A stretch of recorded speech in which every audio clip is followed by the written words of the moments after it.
Hi folks, I'm John Whidden and this is my friend Steve McLeod and welcome to This Sonic Obsession.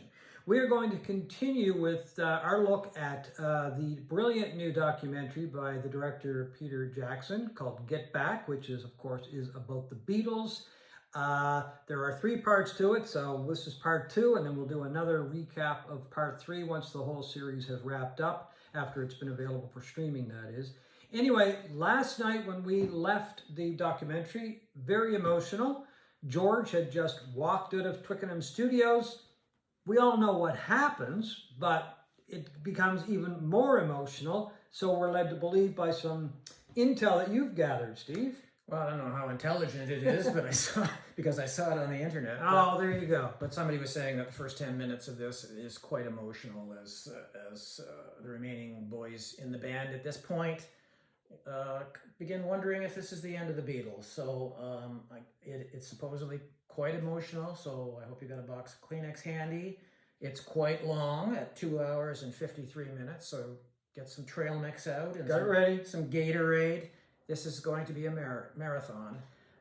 But through the magic of amateurish editing and the time-space continuum, we will be back like that.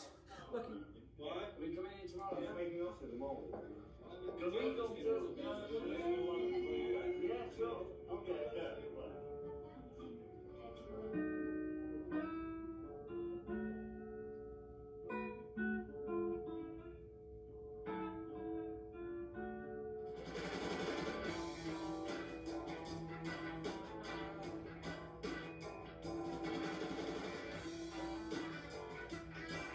Hi folks, and welcome back to This Sonic Obsession. We just finished watching part 2 of Get Back, the documentary about the Beatles, directed by Peter Jackson, of course. I thoroughly enjoyed it. It was a bit longer than last night's show, a bit of a marathon, but I still thoroughly enjoyed it. We'll probably watch it again, if not a few times over the years, that's for sure, or bits and pieces of it anyway. A total change, really, I thought, in regards to the band and attitudes and coming together in this one compared to last night. Of course, George came back to the band. We all knew that that was going to happen, but anyway, he did come back. The thing that I found really interesting about this one was that John and Paul went and had a meeting, and they held the meeting at Twickenham Studios.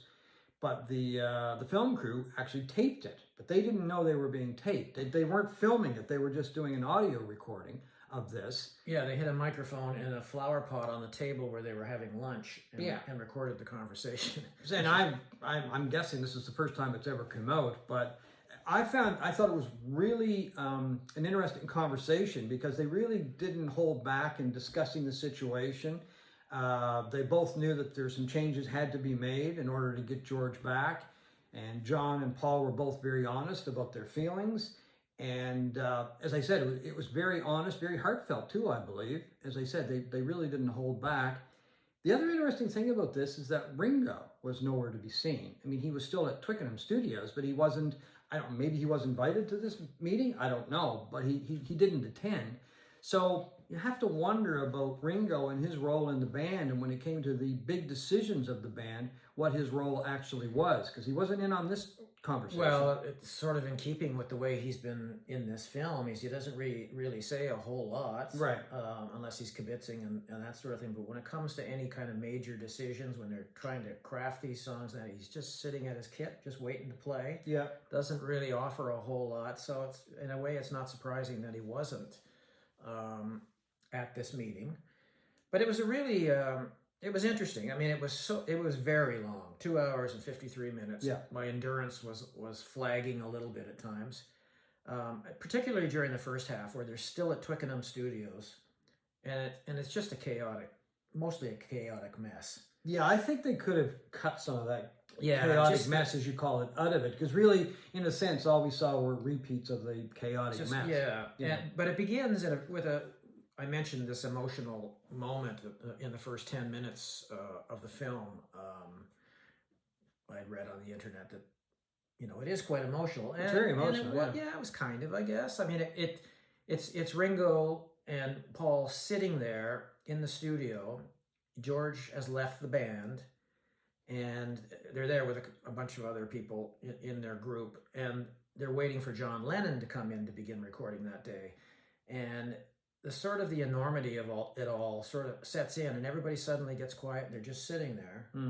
And they do a close-up of about 20 seconds of McCartney's face as I'm guessing he's wondering, is it our band? Yeah, exactly, yeah. And you could see his eyes were beginning to get a little misty in that. And that was, and then suddenly somebody comes up with a phone and said, John's on the phone. Yeah, well, they had been trying to reach him. Yeah, they've been trying to reach him. They were talking that they couldn't get him. And you know, so John calls back and Paul pops up and everything is sort of as right as it could be in that moment again. But the beginning of the whole Twickenham experience was so chaotic and so awful in my mind. It really was awful. So then they make the decision to go to the new studio in the basement of Apple headquarters on Savile Row or Savile Row. And after initial chaos about trying to get the thing set up properly acoustically and sound equipment and all that stuff, it really begins to come together. Yeah. And you start to see the Beatles that we would expect in a situation like that. And it was like night and day. And Lennon was at the forefront of it. Yeah, he was totally different in part 2 than he was in part 1. Totally different. In part 1, I think we mentioned last night, we thought in some scenes he looked like he was stoned, whereas in this one, he was jumping up and down many times. His sense of humor was right on. He was offering input when it came to the music. He was, acting the fool with a lot of people in the studio. So yeah, it was a totally different John Lennon. Very funny, sarcastic Lennon that you would expect. Yeah, that's the John Lennon doing impersonations of people, and Yeah, that's the John Lennon that that's how I pictured John Lennon. Let's put it that way. Yeah. One of the funniest moments, and I just remembered it, was John was playing an old rock and roll song just like on the guitar, and McCartney was at his microphone and he was reading a story that was in the tabloids that morning about the breakup of the Beatles and how they apparently got into a fist fight and all of the, just the tabloid press kind of stuff. And he was reading it in this funny voice, and it was very hysterical. Yeah. And John's playing this old rock and roll song in the background. And he's just reading it word for word out of this article, and it was very, very funny. Yeah, and the mood was just entirely different. Yeah, totally different. And then eventually George comes in, and he's in a jovial mood. And the other thing that happened is that I found when it came to George and Paul's interaction, Paul was listening to George. Yep.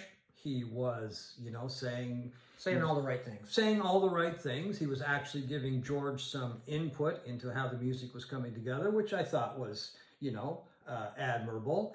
But it was needed in order for George to be happy. So, I would have loved to have known what the conversation was when they talked to George. Yeah. But anyway, he showed a lot of respect for George, which, let's be honest, he really didn't in the first part when it came to some things, right? Well, the way he handled it, could have been more respectful. Yeah. That totally changed in part 2.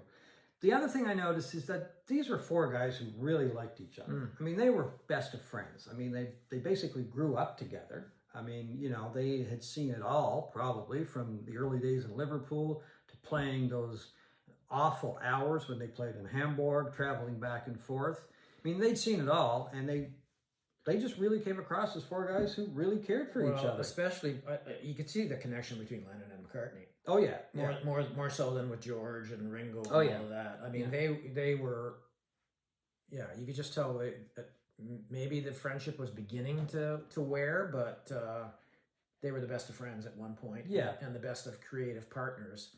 And it was pretty obvious that this kind of thing was coming out. The other turning point in this was the arrival of Billy Preston. Yeah, that's true. The great keyboard player. As soon as he arrived and sat down at the keyboards, the band came together even more. Yeah. And I don't know whether it was maybe a feeling that we have to be more professional than we usually are goofing around and stuff. But it just brought the whole band together, and before long they had recorded a great take of Get Back that they decided that moment in the studio that they were going to release by the end of the week, I think. Yeah. As a single, which they did. Yeah. And what was on the flip side of that? Don't Let Me Down? I can't remember. If it was Don't Let Me, I don't know. But he had a transformative effect on the band as well. Yeah, I think what he did is he kind of brought the band together. I mean, they all respected him as a musician. They'd known him for years. They played Hamburg. together in Hamburg. Yeah. So they'd known him for years. Brought him in. I mean, he seemed like he was a really likable guy, tremendous musician, and he kind of gave them just that little ingredient that was missing to kind of bring them together and make them feel like playing again and to get along and to produce some really good music. So yeah, you're right. That was a huge plus as far as bringing everybody together. But I learned two other things during this documentary. Okay. That in the 1960s, British people apparently live on tea, toast, and cigarettes. That's all these people ate was toast. Apparently they didn't have low-carb diets back in the 1960s. Like marmalade too to go on the marmalade, toast, I think. yeah. Anyway, I did see a glass of milk in the studio too, which I thought was odd. Maybe it was for the tea. I don't know. Probably. Anyway, yeah. Anyway, that is our look back at part 2 of Get Back. I said I was two things. Sorry. Yes. Yeah. cut What was you the off. second one? I'm not sure. Oh, it was that when you're the road manager. Oh, right. Yeah. Of Mal Evans. Yeah. Mal Evans, when you're the, because they identified him as the road manager when Right. they started this whole documentary for a band that hasn't toured at this point in 3 years, I guess. 3 or 4. Yeah. You do everything else. Yeah. I mean, he seemed to Get the tea. get the tea, get Get the a toast. tie. I think George asked him for a tie. Somebody went out and got a tie, Got a tie. for George. He for Maxwell's Silver Hammer, he's He had an banging anvil. a hammer on an anvil in the studio, writing down the lyrics as they're sort of winging it on the fly. But he was a man of many talents. Many talents. I'm sure he got a pretty good paycheck. Oh, I out of hope the so. deal. And there was another guy too, another guy with red hair that was kind of like Mini Mal, but he seemed to be having a good time as well. So anyway, we're going to wrap it up right now and say thank you for watching. And that was our look back at part 2 of Get Back. Thank you.